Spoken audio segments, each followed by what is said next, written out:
Hello and welcome! In this explainer, we're going to focus on one of the European Union's most important decision-making bodies, the Council of the European Union. So what's our main objective here? It's pretty straightforward. By the end of our session, you'll have a solid understanding of the Council's role, its main functions, and how it's structured.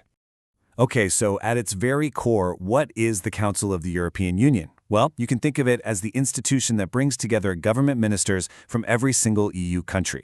They meet up to negotiate and ultimately to adopt EU laws. You'll often hear it referred to simply as the Council. To get a complete picture, we're going to break this down into four main parts. First, we'll dive into the Council's core functions. After that, we'll explore the three different levels of its work. Then, we'll get into its configurations and the presidency system. And to wrap it all up, we'll look at how the Council actually makes its decisions. All right, let's start with Section 1, the core functions. Here, we're going to examine the main responsibilities and powers that the Council holds. The most fundamental thing to know about the Council is that its job is to be the voice of the national governments. It's the main forum where the interests of each member state are represented and discussed at the European level.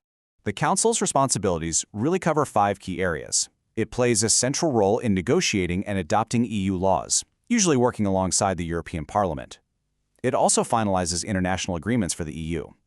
Another big one is adopting the annual EU budget, again together with the Parliament.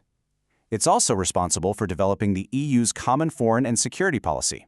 And finally, it coordinates the policies of member states in certain areas, like economic matters. Now for Section 2, the 3 levels of work.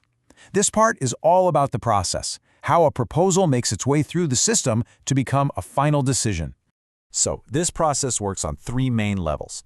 It all starts at the first step, where technical experts from the national governments get together in working parties and committees to examine proposals. If they can come to an agreement, the file moves up to the second step, the Committee of Permanent Representatives, better known as COREPER. This is where the ambassadors from all the EU countries get the details ready for the ministers. If they find an agreement here, it usually gets confirmed at the final step, number 3, where the national ministers formally adopt the decision. Let's move on to our third section, which is all about configurations and the presidency. Here, we'll look at the internal organization of the Council and how it's led. You see, the Council doesn't just meet as one single entity. Instead, its meetings are organized by specific topics or policy areas. These are called configurations, and in total, there are 10 different ones. These configurations cover a really wide range of subjects. For example, there's Agri-Fish, which deals with, you guessed it, agriculture and fisheries. Compet focuses on things like the internal market and industry.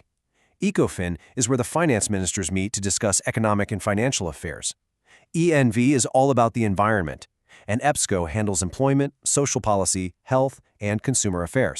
And the list continues. We have EYCS, which covers education, youth, culture, and sport. A very important one is the FAC, or Foreign Affairs Council, which deals with foreign policy. The GAC, or General Affairs Council, does a lot of the prep work for EU summits. JA is for Justice and Home Affairs. And finally, TTE covers transport, telecommunications, and energy. So who leads all of these different meetings? Well, the leadership isn't permanent.